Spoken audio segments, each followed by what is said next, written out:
It is 10:14 on a Tuesday morning in February, and Eric is sitting on the floor of a flat in Stockholm. His 4-month-old daughter, Astrid, is lying on a playmat in front of him. She is making a sound halfway between a gurgle and a question. Eric makes the sound back. She gurgles again. He answers. This goes on for 4 minutes. Nobody is watching, nobody is filming, and according to the neuroscience, this is one of the most important conversations Astrid will ever have. Eric is on month 2 of his paternity leave. Sweden gives him 90 days, reserved just for him at nearly full pay. In Norway, fathers get 15 weeks. In Finland, 54 weekdays. To most of the world, this looks like a luxury, a nice to have, a Scandinavian quirk. To developmental neuroscientists, it looks like the most critical brain-building window in a human life, and most fathers on Earth never get to enter it. Here's what the neuroscience says. A newborn's brain is only about a quarter of its adult size. By age 3, it is already 80% of the way there. And during these years, a child's brain forms more than 1 million new neural connections every second. That figure is from the Center on the Developing Child at Harvard, and it is not a typo. 1 million connections, every second, faster than at any other point in a human life. Those connections do not form at random. They are built in response to what the baby experiences, the faces they see, the voices they hear, the way they are held. The brain wires itself to match the world around it, which means the people in that world are not bystanders. They are the construction crew. And for a long time, research treated only one crew member as essential: Mom.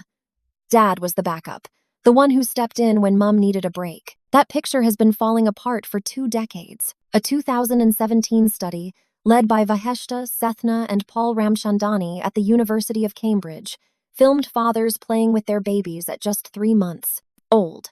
Then they tested those same children at age 2. The fathers who were more engaged, more active, more tuned in, had children who scored higher on thinking and problem-solving at 24 months. And here is the critical part.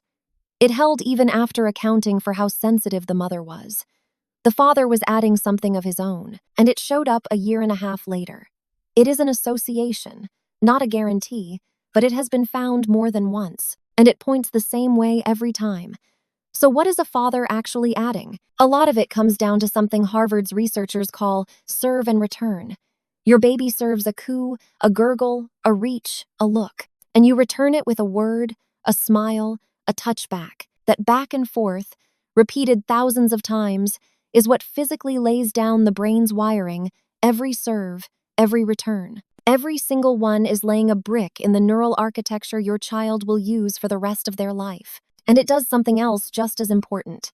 It manages stress. When a baby gets overwhelmed, too loud, too much, too far from comfort, stress hormones like cortisol climb. A responsive adult who notices and answers brings that response back down to baseline. Harvard's team calls that adult a buffer, someone who stands between the baby's nervous system and the chaos of the world. Here is why a present father matters so much. He is a second buffer, another set of eyes catching the serve, another person who can pull the storm back to calm, another nervous system in the room saying, "You are safe, you are safe, you are safe." The more reliably that happens in the earliest months of life, the better the child's own stress system learns to settle itself for life. And this is where the Nordic paternity leave system stops being a social policy and starts being a neurological intervention. Because when a father has 90 days of leave, 90 days of being present, 90 days of catching serves and returning them, the child's brain is being built by 2 buffers instead of 1. 2 adults attuning, 2 adults regulating, 2 sets of eyes watching for the moment when the baby's nervous system starts to climb and reaching in every single time to bring it back down. That is not a luxury. That is a developmental advantage. There is something else, and it begins before the baby takes a first breath. A baby's hearing switches on before birth. By the 3rd trimester, they are listening to muffled voices, rhythm, tone. The classic study by Anthony DeCasper and William Pfeiffer in 1980 showed that newborns already prefer their mother's voice. They have been soaking in it for months. Her voice hums through her body all day. It is wired in automatically. For years, that was the whole story. All mum. Then a 2014 study by Lee and Kiselewski looked at fathers and found something that should change how every father-to-be behaves. Unborn babies did respond to their father's voice, but only when dad had been talking to them regularly in the weeks before. Mom's voice is automatic. She carries the baby. Yours has to be earned through repetition. The father who talks, reads aloud, and sings to the bump is laying down familiarity in that brain before the baby takes a first breath. So when your child is born and hears you, you are not a stranger. You are a sound they already trust. Now think about what happens in Nordic countries. Fathers are not just present after the birth. They are actively encouraged to attend prenatal appointments, to talk to the baby, to read, to the bump. All of it is normalized. The voice is being wired in long before the 90 days begin. Now here is the thing I promised. The one thing fathers do, almost without thinking, that trains a skill your child will lean on for life. Watch how fathers play versus how mothers play. Mothers lean calmer, more verbal, more soothing. Fathers lean physical, the lifting, chasing, tipping upside down, the roughhousing that makes a baby shriek with that mix of thrill and panic. For years, this was dismissed as fathers being careless. Researchers now think it is doing real work. A psychologist named Daniel Paquette at the University of Montreal built a framework around it. He called it the activation relationship, where a mother's bond often centers on comfort and a safe place to return to. A father's often centers on the opposite: challenge, stimulation, a push just past the comfort zone while staying safe. This is not permissive chaos. This is neuroscience. Follow-up work by Flanders and colleagues add this style of play to stronger emotion regulation in children. But there is a catch, and it is the whole thing.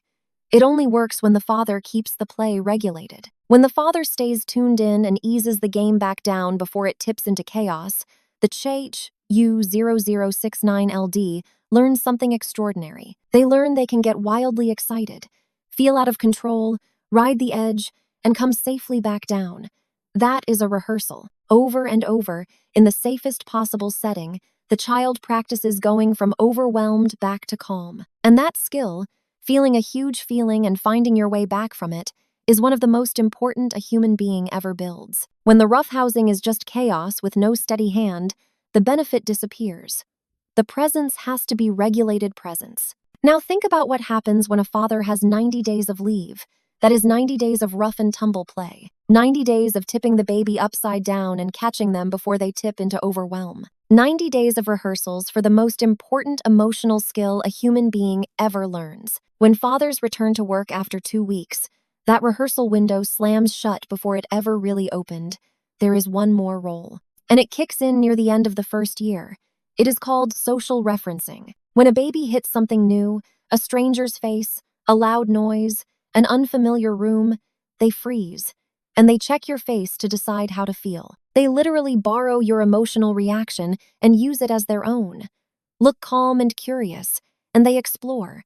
Look alarmed, and they pull back. Researchers like Michael Lamb, who spent 40 years studying fathers, describe the father as a bridge, between the safe home base and the bigger world outside it. Your willingness to step toward something new teaches your U0069LD. It is safe to do the same. And this is where the Nordic parenting culture amplifies everything. Because Nordic fathers are expected to be out in the world with their children. The pram in the snow, the forest walks, the outdoor life that starts from infancy.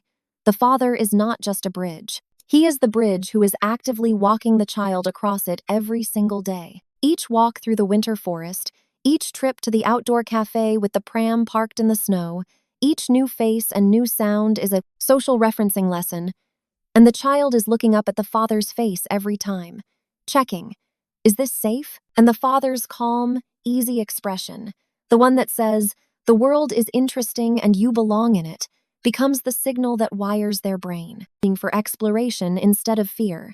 So what does all of this actually build? When you step back and look at the research as a whole, here is what 90 days of present fatherhood constructs in a child's brain. A second stress buffer during the most neurologically sensitive window of human life. A voice that means safety, wired in before birth through deliberate repetition. Serve and return circuits laid down by 2 adults instead of 1, doubling the neural scaffolding. rough and tumble play that trains the emotion regulation system through thousands of safe rehearsals, and a bridge to the outside world, reinforced daily, that teaches the child the world is a place to explore, not to fear. The 90 days are not a Scandinavian luxury.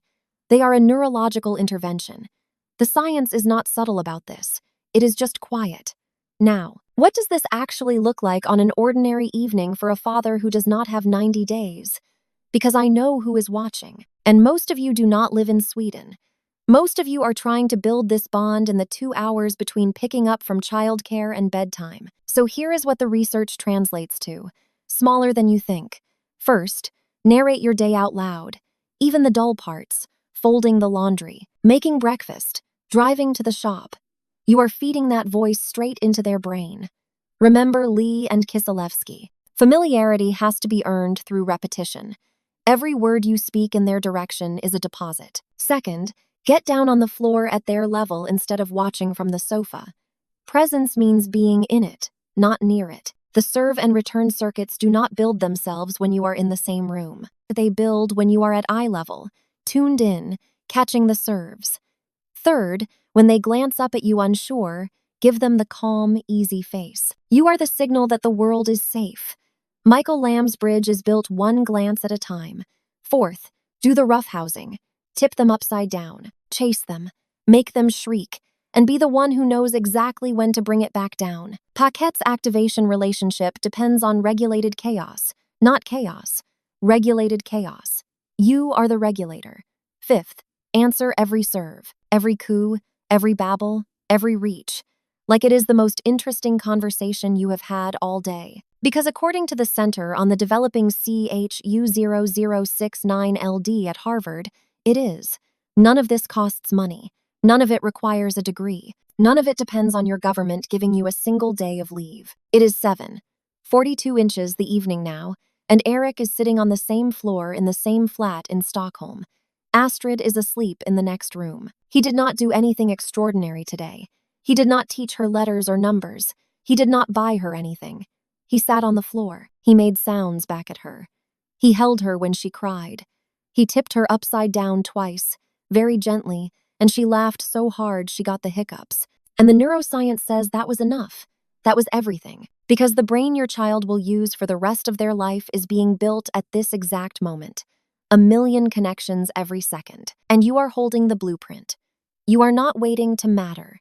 Today, on the most ordinary Tuesday, you already do. If this shifted how you see your role even a little, tap subscribe. Every week, we dig into the real science of what is happening inside your child's mind through the lens of the most research-backed parenting culture on Earth. No fluff, no fear-mongering, just what the studies actually found. And if you are a mother watching or raising your child without a present father, I need to say this clearly. None of this is a verdict on your child. A single devoted parent, a grandparent, a steady mentor can provide the same things. The familiar voice, the safe challenge, the bridge to the world. The role matters, and it can be filled by love from more than one direction. The research is not describing an exclusive club. It is describing a set of functions, and functions can be performed by anyone who shows up. One more thing. Which of these hit you the hardest? The voice that has to be earned before birth? The roughhousing that physically builds emotion regulation? The second stress buffer that shapes the stress system for life? Tell me in the comments. I read every single one in the first 24 hours.